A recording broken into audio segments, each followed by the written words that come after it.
Hey everyone, this is Bo. Welcome to the shop. This is the third video in my dining room table series. So if you haven't caught the first two, go back and take a look at those to see what we've done so far. In this video, we are going to be finally adding the veneer to our tops and all our pieces. But before we get there, we do have to do some prep work to the substrates. Got to do some flush trimming, some sanding, but we'll get there. We'll glue the veneers on. There are a couple mistakes along the way in that process. Hopefully you can either learn from it or laugh at it. Either way works. So stay tuned and check out to see how it goes.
All right, so we are cutting veneer for the individual pieces. I've already got the bottom veneers cut.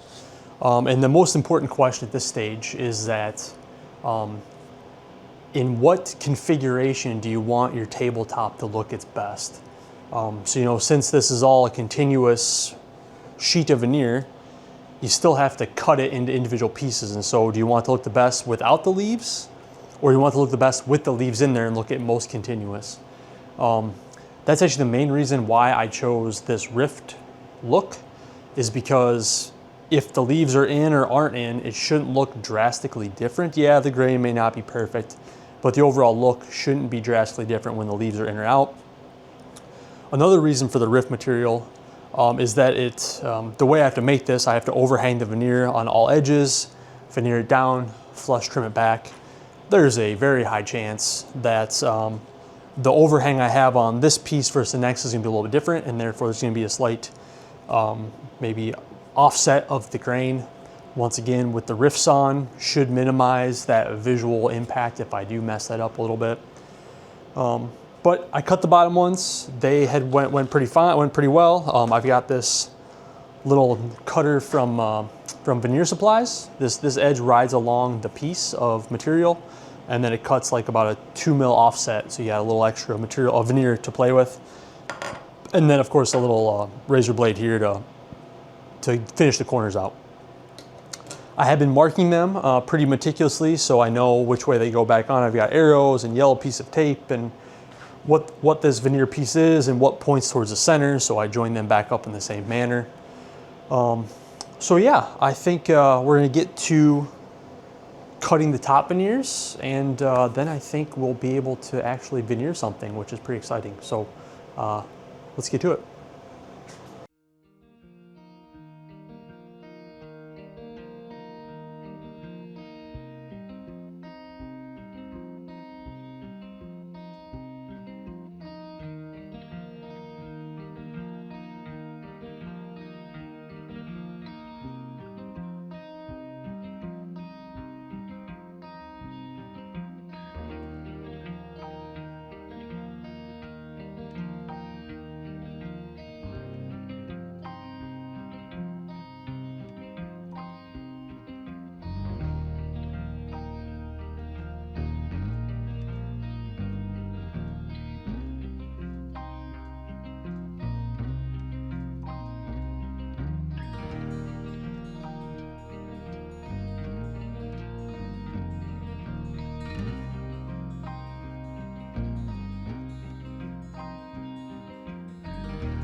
I wasn't expecting that.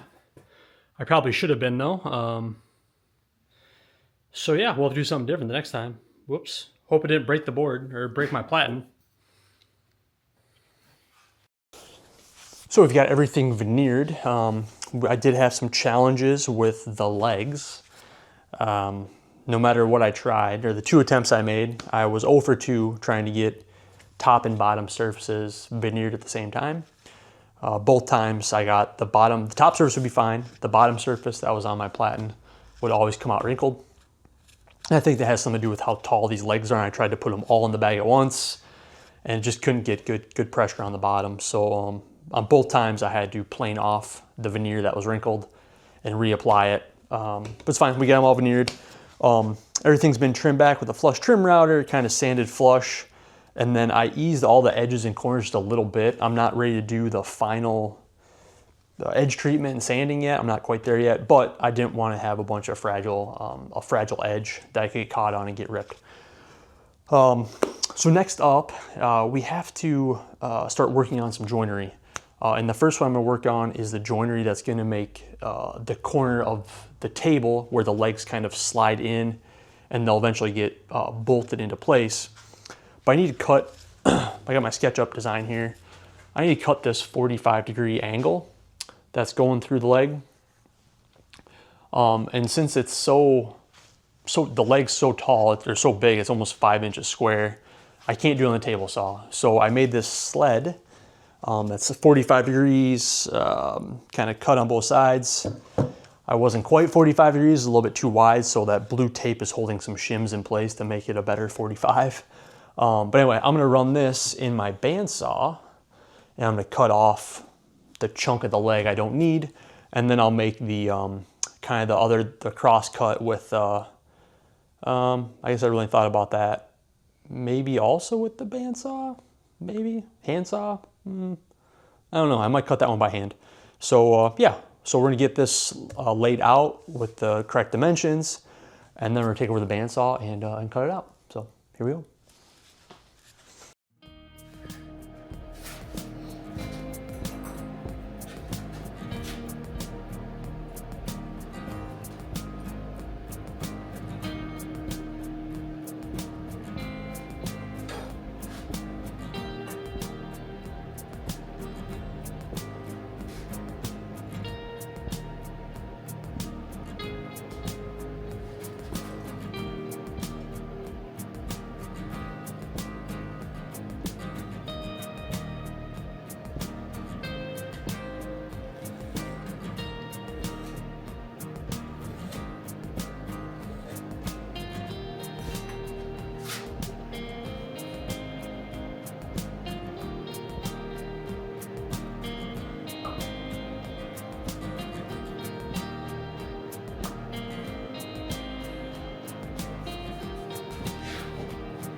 All right, we've got the makings of a table here. We've got a number of pieces, but it's starting to look a little bit like a table.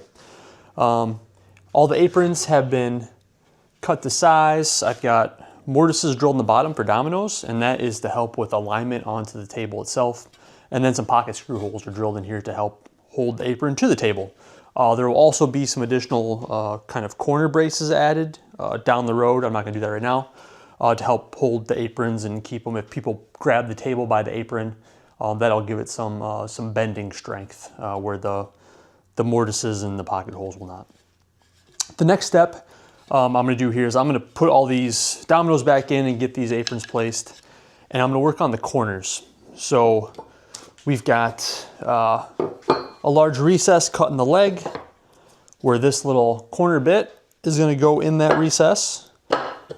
It's gonna butt up against both the aprons, and then I'm going to mark and drill, I think four holes in the corner piece, and then that will locate 4 threaded inserts in the leg.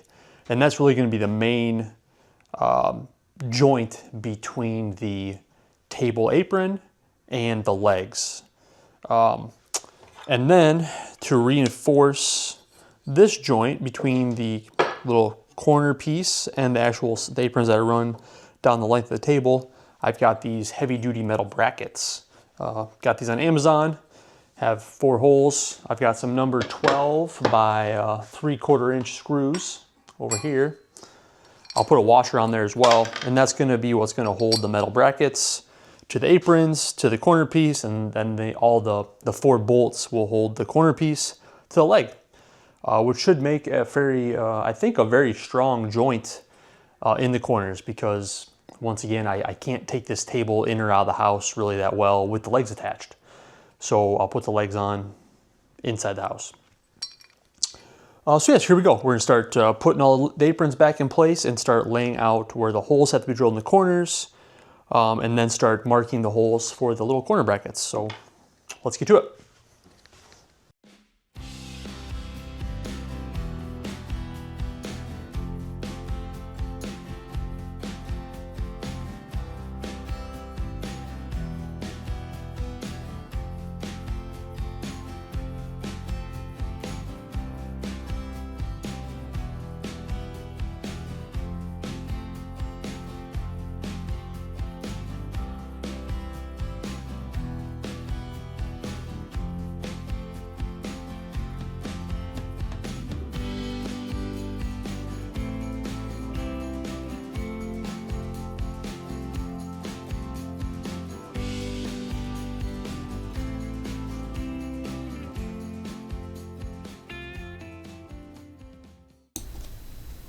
So some of the material we use in this video would have been the veneer, which came from GL Veneers. It got shipped to my house for about 800 bucks for 3 4-foot by 10-foot sheets.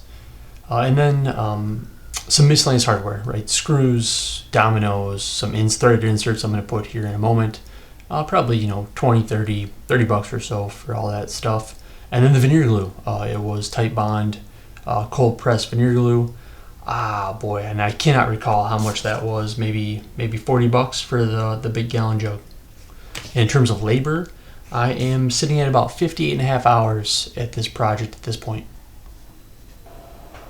All right, so I wanted to talk about part labeling a little bit.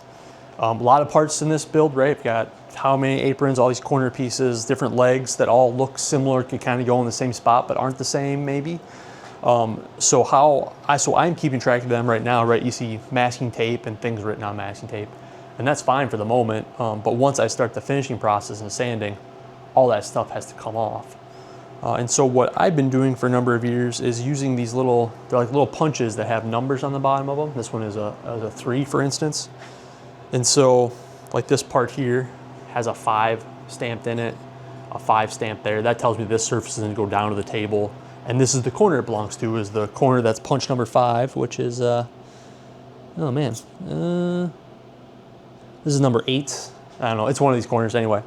And so that helps me keep track of things. After the masking tape's taken off, there's some finish on it, these depressed figures can still be visible during final assembly. So just a little tip on at least how I keep track on my parts is by using these little depressed figure jobbers. All right, so that's gonna wrap it up for our third video in this series. There's gonna be one more, talk about finishing and final assembly and all the final steps there. So make sure you subscribe to catch that. And if you like the video, give it a thumbs up. If you have a comment or a question or just advice, I'd love to hear it. Please leave it in the comment section. Have a good one.